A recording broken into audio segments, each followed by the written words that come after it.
10, 9, 8, 7, 6, 5, 4, 3.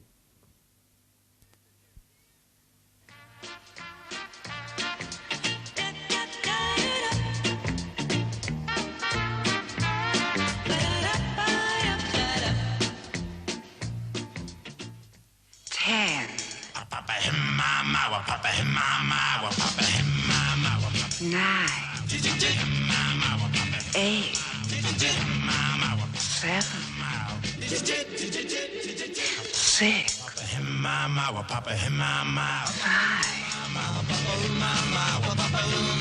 4,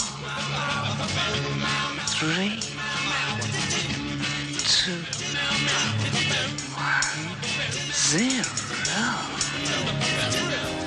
You're such a lovely audience. Like to take you home with us. Love to take you home. We hope you will enjoy the show.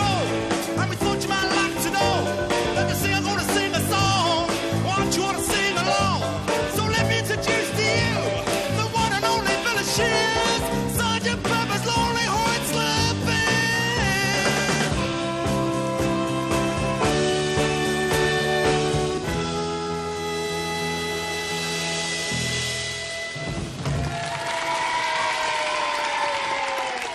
It's Stewpot. Right, thank you very much indeed, and welcome to the programme, and thank you very much, Sounds Incorporated. We'll be hearing from them later on, but the main thing of the programme, of course, is to see how Zed is. Well, actually, I've got a bit of news for you this week, because there were a few rumours going round that those dustbin men that removed him to the tip the other day, I gave them something. In actual fact, they removed him for nothing, so, which is very nice. Now, I'm just going to put my mic down here a minute, and there we go. Zed, actually, Zed, I hope he's listening, and he's not going to have another electric storm this week. Are you ready to hear your master's voice? Master's voice? Yeah. Just who do you think you are around here, Ed Stewart? You obviously don't realise to whom you are redressing. Without me and my relations, this show would never get off the ground, never mind on the air. Relations? You don't mean there are more of you all mechanical maniacs coming to meddle in matters, are there? Right, Bert. We've heard enough. Cut him off in his prime, kid. Bert? Who's Bert? Bert Boone, my third cousin. Look, above your head. Come on, Bert. Take a bow, kid. You gone raving mad, son? Zed, have you gone raving mad? I beg your pardon? Have you gone raving mad? What's he doing in the shot? Oh, that's it. Hog all the limelight for yourself. Never think about the likes of poor old Bert. Had his ear holes bashed all last week by Robin Day, then a load of line-up last night, and now you. No wonder he's fed up to his feedback. I'm going to give him a rest and lead us right into the song film. Take a right, Bert, kid. They've gone raving mad.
Right, that does it. You've really shot your nut and bolt now, Zed. Look, I only thought it'd be nice for Auntie Bessie Boom to see Bert on the telly. After all, he just stands around listening to all you humanoids spouting day in, day out. It's no life. Well, I'll tell you what, there'll be no life for you in a minute, 'cause, mate, if there's any more nonsense, that's it. Out comes your plug. Oh, no, Ed. I hope you realise you've properly ruined my Saturday. You have. You really have, you know. I won't be able to wave me rattle down at the footy. The producer's bound to give me 1,000 lines for letting the boom in up there. Oh, Ed, let me cheer you up with a joke from my ancestral joke book. Give me a squin. All right, then, if you want to have a spin, you can have one. Let's have a look. Which one is it, then? I say. Did you hear about the man who built a wooden car with wooden wheels and a wooden engine? Go on, amaze me. What happened? It wouldn't go. Was it worth it, I ask myself? Definitely not. I think what we'll do now is go right over to our guest group this week, Sounds Incorporated.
Right, time to put our thinking deerstalker caps on again, because it's time for a little mystery with Ed the eminent expert. Do you remember last week we left Ed and Myrtle in a very sticky, what are you laughing about, very sticky situation? Count Van Daan, the mad scientist, had planted a bomb in the windmill where Ed and Myrtle were having tea with the miller and his daughter. Wilhelm, the owner of the tulip fields around the mill, had had his crops flattened by the Count's helicopter, and in retaliation had smashed the helicopter's propellers. It was then that the Count reappeared and told them that he had planted a time bomb to destroy the mill and that it would go off in 3 minutes. Their only means of escape was the helicopter, but it had no propellers. Ed had a plan to get them to safety. Did you guess what he did? Well, he decided that if they all worked together, they could get the sails off the windmills and put them onto the helicopter to replace the smashed propellers. In this way, they were all able to escape in time. Brilliant. And after all that, the Count and his henchman Clot turned out to be useless bomb makers because the thing never went off anyway. So the miller and his daughter were able to live afterwards without any bother from the Count because Ed made him promise never to trouble them again. Were you right? Good. Glad we're all as brilliant as each other. Well, we'll see what we'll do with this week's adventure, which is set in sunny Spain.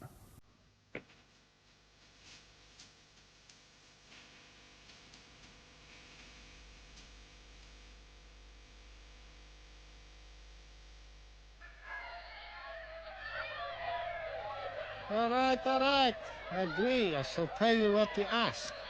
30 million pesetas if you kill the bull. But I shall only pay this for a clean kill, huh? My bull ring is losing money. If you put up a good show, then the money is yours. If not, it is certain. I, Jose Ole, am the greatest bullfighter in Spain. I will do what you ask, and with the 30 million pesetas, retire from the bull ring and marry my sweetheart, Rita Patinaminta.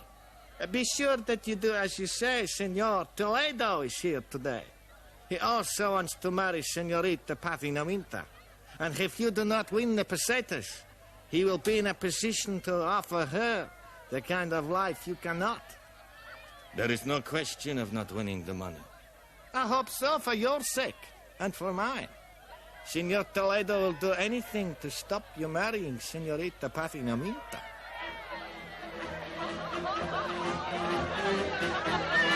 Isn't this exciting, dear? A real bullfight.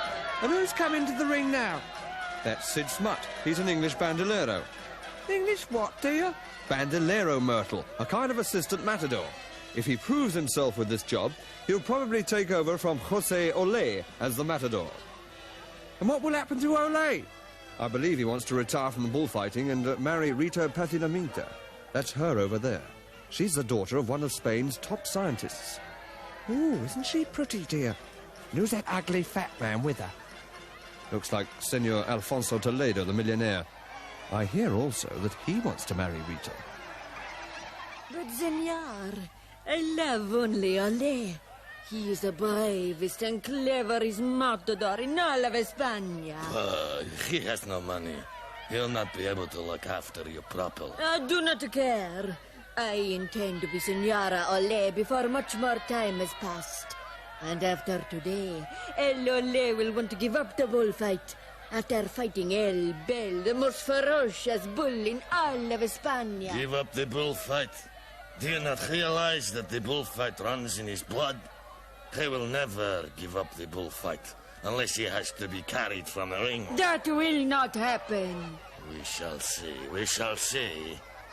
There's something fishy going on, Myrtle. Oh, is there, dear? Like what? Did you see the suspicious way Sid Smut nodded towards Toledo and Rita? Think he's plotting something, dear, do you? Like what? Well, we shall soon see. Here comes El Ole. Here comes a bull, dear. Oh, this is exciting. Yes, El Bel is the most ferocious bull in Spain. But look, Myrtle, El Ole is waving his red cloak and the bull is ignoring it. I thought bulls charged when they saw red, dear. That's what they say, Myrtle.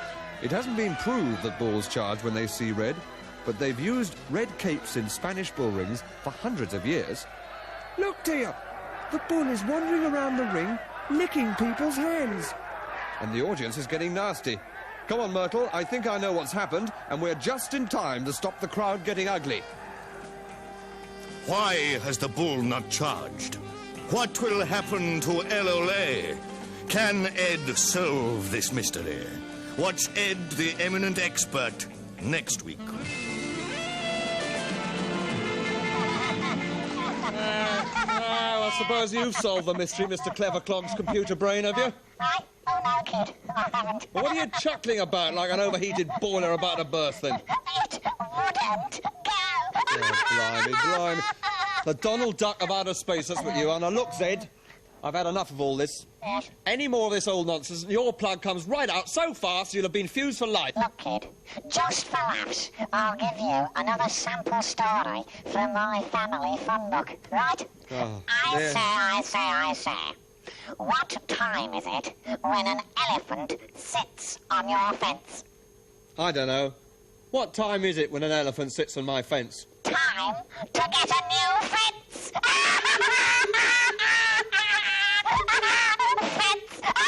Oh, dear, it's enough. It's time now for Ed's Electric Kinema, the last part of The Wizard of Oz. And remember last week, we left Dorothy and her friends after they had met the Wizard of Oz, who had told them to get the magic broom from the Wicked Witch. Well, it took some time, but they got it eventually, and then the wizard rewarded them with courage for the lion, the scarecrow with brains, and the man with a heart. And all that remained now was for Dorothy to get home, and that's when Glinda, the good witch, reappeared to help her.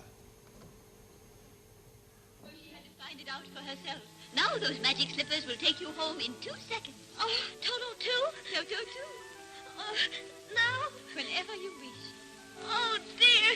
That's too wonderful to be true. Oh, it's going to be so hard to say goodbye. I love you all, too.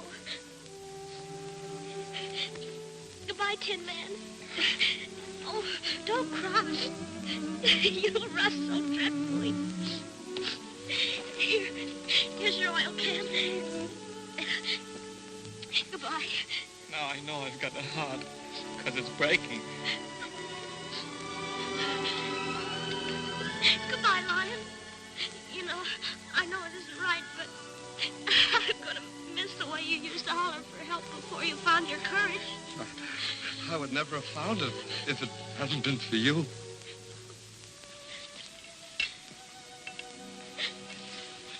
I think I'll miss you most of all.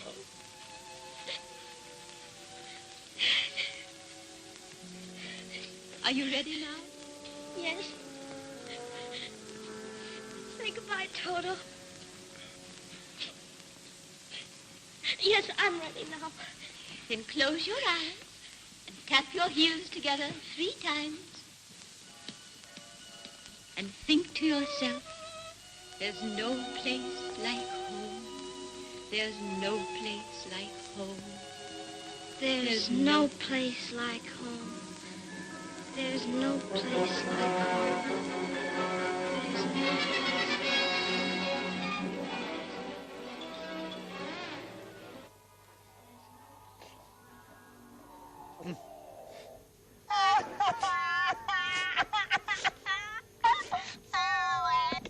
That brought the tears to my optical devices, it did. Well, don't rust up. We're coming to your big finale. Oh, just before we go, can I tell another of my great gags from yesteryear, kid? I mean, I ought to leave them laughing. Yes, well, I say. Yeah. What kind of animal would you like to be on a cold day? I'd better humour him, hadn't I? All right, then. What kind of animal should I like to be on a cold day? A little otter. A little otter. Oh, he's off again. He's round the twist again. He's had it. And with jokes like that, he's had to. Well, there'll be no doing anything from him for another week. Like a Dalek possessed he is, isn't he? Well, don't forget to find out. Forget about him. Find out next week about what happens with Ed the Eminent Expert. We'll have another new film in Ed's special kinema. And, of course, there'll be another group. But for now, to say goodbye, it's over to Sounds Incorporated. See you next week, then, all right? Bye!